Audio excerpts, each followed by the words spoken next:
very rough in about 10 minutes, so we'll have to go a little bit quickly. They just said very, very rough. Sir, on Iran, have they crossed your red line yet to trigger a response? They're starting to, it looks like, and there seem to be some people killed that aren't supposed to be killed. These are violent, if you call them leaders, I don't know if they're leaders or just they rule through violence. But we're looking at it very seriously. The military is looking at it, and we're looking at some very strong options. We'll make a determination. Which options have you been briefed on? Are you meeting with senior officials? I'm going to tell you, am I going to really, are you asking me to say what will they do, where will we attack, when, and at what angle will we attack from? Are you considering, I'm with the U.S. White House TV pool. I'm wondering, are you being briefed on options? I'm with CNN, sir. Why did you say I'm with CNN? She says, I'm with the White House pool. Yes. And I say, what? You're with CNN. You're with fake news. Because CNN is fake news. Go ahead, give me a question. Can I ask how you're balancing and how you're deciding your response, the balance between helping protesters versus hindering them? Because I imagine that's a delicate balance to strike. I mean, some of the protesters were killed through the stampeding. I mean, there's so many of them. And some were shot. We get a full report. I'm getting an hourly report, and we're going to make a determination. Sir, the son of the disposed Shah and some military leaders are encouraging you to take action in Iran. Is that a serious option? And people have been shot, and we're looking at it. Yeah, please. Are you going to go to Venezuela, or Secretary Rubio going to go to Venezuela anytime soon? We're doing well.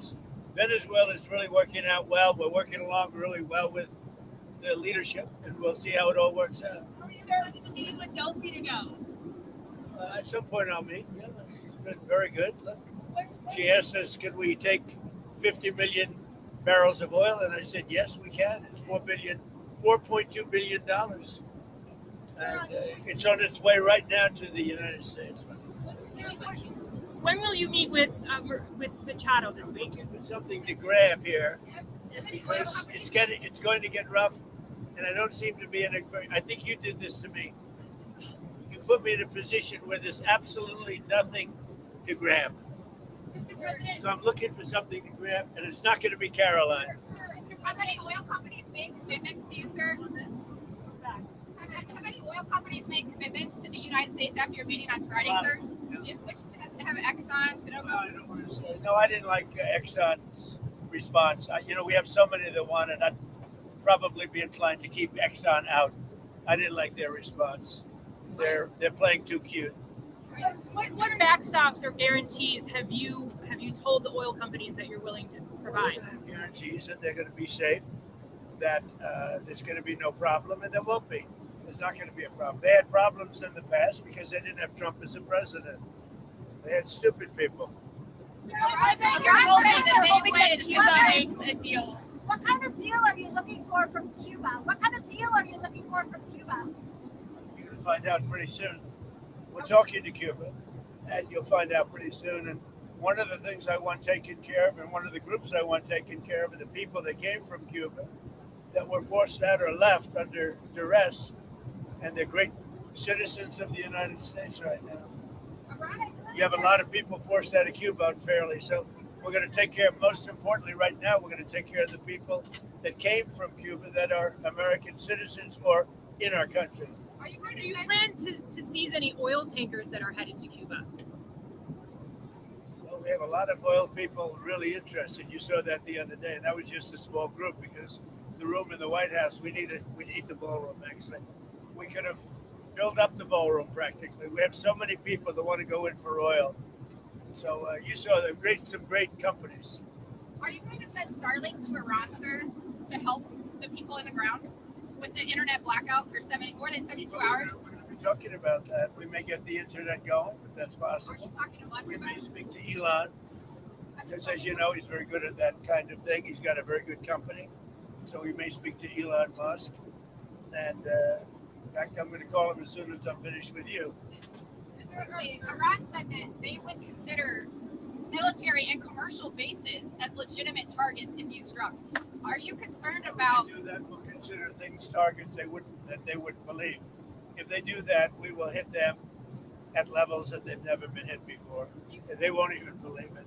Do you think I have options that are so strong. So I mean, if they did that, it'll be met with a very, very powerful force. Iran takes your threats seriously? I think so. Don't you think so, CNN? Don't you think so? Wouldn't you say that they probably do at this point? After going through it for years with me, being hit, Soleimani, al-Baghdadi, the Iran nuclear threat wiped out. Don't you think, and then you just had Venezuela, don't you think, she says, CNN, do you think they take your threat seriously? Wouldn't you say they do after all of the things we've done? What a stupid question. Go ahead. Are you coordinating with allies on the response to Iran? Mr. President, when will you meet with Maria Corina Machado this week? I don't know. I hear Tuesday or Wednesday. I look forward to that. Have you named your board of peace for Gaza yet? Where do those plans We have stand? a board of peace that's being formed, but essentially it's the most important leaders of the most important nations. All nations, but the most important, you take the most important leaders and nations, that's who the board of peace is going to be. Everybody wants to be on it. One group taking your threat seriously is one area taking your threat. You win. The New York Post. New York Post treats me semi-fairly. So go ahead. One group taking your threats very seriously is Greenland. Are you still thinking of military action there, or is anything they can? Where? Military. Greenland. Greenland. Is there anything they can offer you for a deal? If we don't take Greenland, Russia or China will. And I'm not letting that happen. If we don't take Greenland, Russia or China will take Greenland. And I am not going to let that happen. Is there any deal they can offer you? Either like Yeah, sure. I'd love to make a deal with them. It's easier. But one way or the other, we're going to have Greenland. Are you okay if that compromises NATO? If NATO effectively ceases to exist? I've done a great job. I'm the one that saved NATO. I'm the one that got them to pay 5% of GDP. Wait a minute. It was 2%, and they didn't pay. Now they're paying 5%. I'm the one that saved NATO. You wouldn't have NATO if I weren't president. Would you pull the U.S. out of NATO? Would you consider doing that? Well, maybe NATO would be upset if I did it. Maybe NATO would save a lot of money. But I like NATO. I just wonder whether or not if we needed NATO, would they be there for us? I'm not sure they would. We spend a lot of money on NATO, and I'm not sure they would. But what would you say? Now, what's happened is, as you know, Sleepy Joe Biden gave $350 billion to Ukraine and got nothing for it. I got rare earth back. I got, I think, value back far greater than that. And that's what he should have done. Now, if you look at what's going on with respect to NATO, we have a very good relationship. 5% GDP, and they pay us. We send them military equipment, and they pay us back the full cost of the equipment. The war is, we make money with the war, but I don't even want to talk about that. I want to save the lives. They're Russian and Ukrainian lives. I want to save the lives. That's the only reason I'm doing it. This is Biden's war. Should have never happened. Would have never happened if I were president. This is Biden's war. It's not Trump's war. All I can do is stop it. And I think we're making progress toward stopping it, which would be number 9.25. You know what the quarter is, right? Right? Thailand and Cambodia went at it again, but I got to stop very quick. I consider that 1/4 of a war. When was the last time you made a tangible offer to Greenland yet? Have you made an actual offer to Denmark? I haven't done that, but Greenland should make the deal because Greenland does not want to see Russia or China take over. They don't go there. It's very far away from Greenland. And Greenland, basically, their defense is 2 dog sleds. Do you know that? You know what their defense is? 2 dog sleds. In the meantime, you have Russian destroyers and submarines and China destroyers and submarines all over the place. We're not going to let that happen. In the meantime, are you going And to if it affects NATO, then it affects NATO. But, they need us much more than we need them. I will tell you that right now. Are you going to UK increase and out of Germany. military It's bases? a war that should have never happened with Ukraine. The UK and Germany are discussing plans for a joint NATO mission to protect Arctic security in Greenland. Does that change your calculus at all? No, look, we're talking about acquiring, not leasing, not having it short term. We're talking about acquiring. Does that require And US and troops on the if we ground? don't do it, Russia or China will, and that's not going to happen when I'm president. Are you going to increase the amount of military bases on Greenland in the meantime? But we have bases on Greenland. Are Yeah, you going to do more? we put a lot of soldiers there right now if I want, but you need more than that. You need ownership. You really need title, as they say in the real estate business. You're on Minneapolis. Your administration has advocated for absolute immunity for the ICE officer who shot Renee Good. How do you define absolute immunity? What does that mean?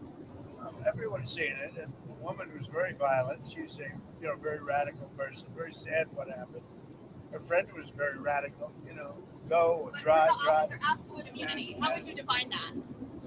Well, I'm going to let the people define it. But immunity, you know what immunity means as well as I do. So that officer But should be back on the people force. can't be treating law enforcement that way, whether it's ICE or Border Patrol or our police and men and women. You can't do that. We have, the law enforcement in our country is doing really well, despite the fact that Sleepy Joe Biden allowed people to pour through an open border. Crime stats just came out. We have the best crime stats on record, despite all the criminals he allowed into our country. We've gotten a lot of them out. We have to respect our law enforcement. At a very minimum, that woman was very, very disrespectful to law enforcement. And you heard the same noises. You saw the same crunch that I saw. You can't do that with law enforcement, whether it's police or ICE or Border Patrol or anybody else. When it comes to ICE officials, though, Mr. President, well, just to clarify on the absolute immunity, do you believe ICE officers should have absolute immunity? Generally speaking, these people have been harassed. They're threatened every day. They had bands out playing so they couldn't sleep at the hotel. I see what they're doing to them. They're threatening them constantly. And all they're doing is doing what I got elected on. We had millions of people that came into our country that are horrible people that shouldn't be in our country. They're murderers, they're drug dealers, they're people from mental institutions, they're the criminally insane, they're people from prisons. They were allowed to come into our country because Biden was a stupid person and the people surrounding him, very smart, very vicious, but they have no common sense, and they're radicalized people. They're radical left people, not radical right. They're radical left people. And all they're doing is what I campaigned on. I won in a landslide. We won all 7 swing states. We won the popular vote. We won the districts. We won everything. We won the counties. We won the counties by 79%, I believe. I campaigned on the Great Border, and now we have a Great Border. But Biden let 25 million people come into this country, and many of those people are criminals, including 11,888 murderers. And we want them out. And I won on that. Now people don't talk about it because the border is so secure. Nobody wants to talk about it anymore. The border was one of the reasons I won the election. I've done such a good job on it that nobody wants to talk about it anymore. The border is totally secure. And now the crime stats just came out, and they're the best numbers since they were taken, and that's like 50 years ago. We have the best crime numbers, despite the fact that a lot of criminals were allowed into our country. Do you think that We have to respect our law enforcement. Sir, do you believe that deadly force was necessary after watching all the footage of the days that passed? What's your assessment there? It was highly disrespectful of law enforcement. The woman and her friend were highly disrespectful of law enforcement. You saw that. They were harassing them, were following for days and for hours. And I think, frankly, they're professional agitators. But just disrespect. And I'd like to find out, and we are going to find out who's paying for it, But just disrespect. with their brand new signs and all the different things. But these are professional agitators, and law enforcement should not be in a position where they have to put up with this stuff. What that woman and what her friend and what their other friends were doing to law enforcement, not just ICE, law enforcement, is outrageous. Do ICE officials anymore? Can you tell us about your trip to Detroit on Tuesday? I'm going to be making a trip to Detroit to talk about our unbelievable amount of factories that are opening up all over the country, many of which are car factories and car plants. We have manufacturing plants opening up at levels that nobody's ever seen before because of tariffs. If we didn't have tariffs, you wouldn't have them opening, although they were very happy with the November 5th election. But we have from Canada, they're coming, from Mexico, they're coming, from Germany, from Japan, from all over Europe, and from Japan, other places, and from China. They're opening up car factories, car manufacturing plants at levels that we've never seen before. So I'm going to Detroit because they're going to be opening up plants in Detroit or redoing plants, but they're really ripping down old plants and building new. We're the hottest country right now anywhere in the world. I mean, think of it. A year and a half ago, we were a dead country, and now we're the hottest country anywhere in the world. Mr. President, the House passed a 3-year extension of the ACA. It's in the Senate. If it passed the Senate, would you veto it or allow it to? I might, yeah, I might. Sir, do you have any information about the suspicious object that was found at Palm Beach International Airport No. before takeoff? I know nothing about it. Okay, and back on Iran, the Ayatollah said that he thinks that the protesters are trying to, quote, please you. Do you see it that way? What's your message to the Iranian people I right don't now? know that they're trying to please me. They named a boulevard after me, but that's pretty pleasing. But I don't think they're trying to please. I think they just want peace. They want to have freedom. The protesters are after freedom. Iran has not allowed freedom for a long time. And the protesters, I don't think they're trying to appease me. They're trying to get somebody to help them. They're under siege. And now it looks like they're being shot, which is a very bad thing. Mr. President, is the administration in contact with Iranian opposition leaders as this is unfolding? Yeah. What's the message to them? Yeah. You're going to find out pretty soon. You said that help is up. Yeah, go ahead. With the beautiful red hair. Thank you. Coming up with the premiere of Melania. Have you seen the movie yet? What are your thoughts on I've it? seen pieces of it. It's incredible, I tell you. I think it's going to do. She did a book, and the book was a big #1 bestseller. And this is a movie, and it seems to be captivating a lot of people's attention. It's very good. Because here we go again. Yeah, it's going to be doing the premiere at the Trump Kennedy Center. It'll be very exciting.